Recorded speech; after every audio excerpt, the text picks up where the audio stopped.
السلام علیکم ورحمۃ اللہ وبرکاتہ نحمدہ ونصلی علی رسولہ الکریم بسم اللہ الرحمن الرحیم۔ نبی آخر الزمان جناب محمد الرسول اللہ صلی اللہ تعالیٰ علیہ وسلم کی مقدس زندگی کے کچھ پہلو آپ حضرات تک پہنچا رہا ہوں۔ آپ ہماری گفتگو کو غور سے سنیں اور مکمل سنیں۔ اگر آپ نے ہمارے چینل کو سبسکرائب نہیں کیا ہے تو سبسکرائب کر دیں۔ حضور اقدس صلی اللہ تعالیٰ علیہ وسلم کی مقدس زندگی کا جب 40واں سال شروع ہوا تو ناگہاں آپ کی ذات اقدس میں ایک نیا انقلاب رونما ہو گیا کہ ایک دم آپ خلوت پسند ہو گئے اور اکیلے تنہائی میں بیٹھ کر خدا کی عبادت کرنے کا ذوق و شوق پیدا ہو گیا۔ آپ اکثر اوقات غور و فکر میں پائے جاتے تھے اور آپ کا زیادہ تر وقت مناظر قدرت کے مشاہدہ اور کائنات فطرت کے مطالعہ میں صرف ہوتا تھا۔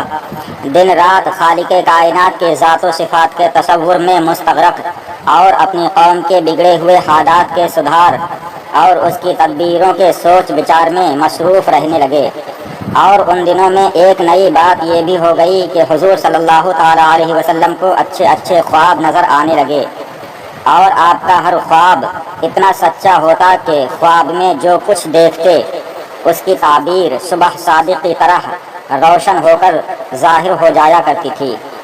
مکہ مکرمہ سے تقریباً 3 میل کی دوری پر جبل حرا نامی پہاڑ کے اوپر ایک غار ہے جس کو غار حرا کہتے ہیں۔ آپ اکثر کئی دنوں کا کھانا پانی ساتھ لے کر اس غار کے پرسکون ماحول کے اندر خدا کی عبادت میں مصروف رہا کرتے تھے۔ جب کھانا پانی ختم ہو جاتا تو کبھی خود گھر آ کر لے جاتے اور کبھی حضرت خدیجہ رضی اللہ تعالی عنہ کھانا پانی غار میں پہنچا دیا کرتی تھیں۔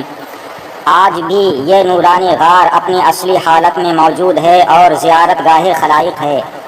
ایک دن آپ غار حرا کے اندر عبادت میں مشغول تھے کہ بالکل اچانک غار میں آپ کے پاس ایک فرشتہ ظاہر ہوا۔ یہ حضرت جبرائیل علیہ السلام تھے جو ہمیشہ خدا کا پیغام اس کے رسولوں تک پہنچاتے رہے ہیں۔ حضرت جبرائیل علیہ السلام نے ایک دم کہا کہ پڑھیے۔ آپ نے فرمایا کہ میں پڑھنے والا نہیں ہوں۔ فرشتے نے آپ کو پکڑا اور نہایت گرم جوشی کے ساتھ آپ سے زوردار معانقہ کیا، پھر چھوڑ کر کہا کہ پڑھیے۔ حضور صلی اللہ علیہ وسلم نے پھر فرمایا کہ میں پڑھنے والا نہیں ہوں۔ فرشتے نے دوسری مرتبہ پھر آپ کو اپنے سینے سے چمٹایا اور چھوڑ کر کہا کہ پڑھیے۔ آپ نے پھر وہی فرمایا کہ میں پڑھنے والا نہیں ہوں۔ تیسری مرتبہ پھر فرشتے نے آپ کو بہت زور کے ساتھ اپنے سینے سے لگا کر چھوڑا اور کہا اقرأ بسم ربک الذی خلق خلق الانسان من علق اقرأ وربک الاکرم الذی علم بالقلم علم الانسان ما لم یعلم۔ یہی سب سے پہلی وحی تھی جو آپ پر نازل ہوئی۔ ان آیتوں کو یاد کر کے حضور اقدس صلی اللہ تعالیٰ علیہ وسلم اپنے گھر تشریف لائے، مگر اس واقعہ سے جو بالکل ناگہانی طور پر آپ کو پیش آیا اس سے آپ کے قلب مبارک پر لرزہ طاری تھا۔ آپ نے گھر والوں سے فرمایا کہ مجھے کمبل اڑھاؤ۔ جب آپ کا خوف دور ہوا اور کچھ سکون ہوا تو آپ نے حضرت بی بی خدیجہ سے غار میں پیش آنے والے واقعہ کو بیان کیا اور فرمایا کہ مجھے اپنی جان کا ڈر ہے۔ یہ سن کر حضرت بی بی خدیجہ رضی اللہ تعالی عنہا نے کہا کہ نہیں، ہرگز نہیں، آپ کی جان کو کوئی خطرہ نہیں ہے۔ خدا کی قسم، اللہ تعالی کبھی بھی آپ کو رسوا نہیں کرے گا۔ آپ تو رشتہ داروں کے ساتھ بہترین سلوک کرتے ہیں، دوسروں کا بار خود اٹھاتے ہیں، خود کما کر مفلسوں اور محتاجوں کو عطا کرتے ہیں، مسافروں کی مہمان نوازی کرتے ہیں اور حق و انصاف کی خاطر سب کی مصیبتوں اور مشکلات میں کام آتے ہیں۔ اس کے بعد حضرت خدیجہ آپ کو اپنے چچا زاد بھائی ورقہ بن نوفل کے پاس لے گئیں۔ ورقہ ان لوگوں میں سے تھے جو موحد تھے اور اہل مکہ کے شرک و بت پرستی سے بیزار ہو کر نصرانی ہو گئے تھے اور انجیل کا عبرانی زبان سے عربی میں ترجمہ کیا کرتے تھے۔ بہت بوڑھے اور نابینا ہو چکے تھے۔ حضرت بی بی خدیجہ رضی اللہ تعالی عنہا نے ان سے کہا، یعنی اپنے بھائی چچا زاد بھائی ورقہ سے کہا کہ بھائی جان، آپ اپنے بھتیجے کی بات سنیے، یعنی حضور صلی اللہ تعالی علیہ وسلم کی۔ ورقہ بن نوفل نے کہا کہ بتائیے، آپ نے یعنی حضور صلی اللہ علیہ وسلم نے فرمایا کہ میں نے غار حرا میں یہ دیکھا، پورا واقعہ بیان فرما دیا۔ یہ سن کر ورقہ بن نوفل نے کہا کہ یہ تو وہی فرشتہ ہے جس کو اللہ تعالیٰ نے حضرت موسیٰ علیہ السلام کے پاس بھیجا تھا۔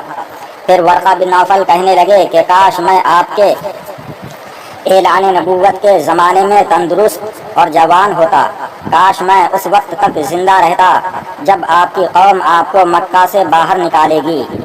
یہ سن کر اللہ کے رسول صلی اللہ تعالیٰ علیہ وسلم نے تعجب سے فرمایا کہ کیا مکہ والے مجھے مکہ سے نکال دیں گے؟ تو ورقہ نے کہا کہ جی ہاں، جو شخص بھی آپ کی طرح نبوت لے کر آیا، لوگ اس کے ساتھ دشمنی پر کمر بستہ ہو گئے۔ اس کے کچھ دن بعد وحی نازل نہیں ہوئی، کچھ دنوں تک وحی نازل نہیں ہوئی اور وحی کا سلسلہ بند ہو گیا، اور حضور صلی اللہ تعالیٰ علیہ وسلم وحی کے انتظار میں مضطرب اور بے قرار رہنے لگے۔ یہاں تک کہ ایک دن حضور صلی اللہ تعالیٰ علیہ وسلم کہیں گھر سے باہر تشریف لے جا رہے تھے کہ کسی نے یا محمد کہہ کر آپ کو پکارا۔ یہ آسمان کی طرف سے آواز آئی تھی اوپر سے۔ اس پر آپ نے آسمان کی طرف سر اٹھا کر دیکھا تو یہ نظر آیا کہ وہی فرشتہ یعنی حضرت جبرائیل علیہ السلام جو غار میں آئے تھے، آسمان و زمین کے درمیان ایک کرسی پر بیٹھے ہوئے ہیں۔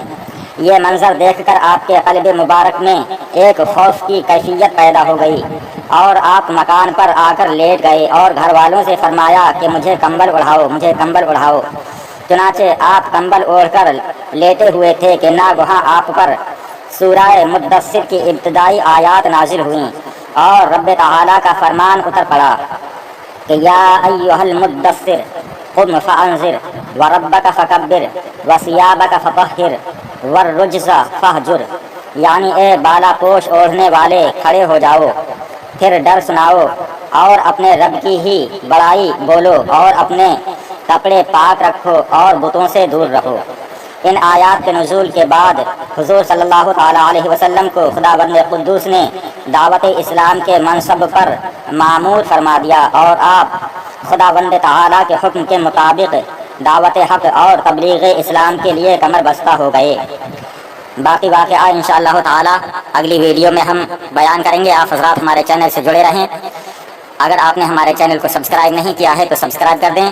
اللہ تعالیٰ ہم سب کو سیرت رسول صلی اللہ علیہ وسلم سننے اور حضور صلی اللہ علیہ وسلم کے احکامات پر عمل کرنے کی توفیق عطا فرمائے۔ السلام علیکم، خدا حافظ۔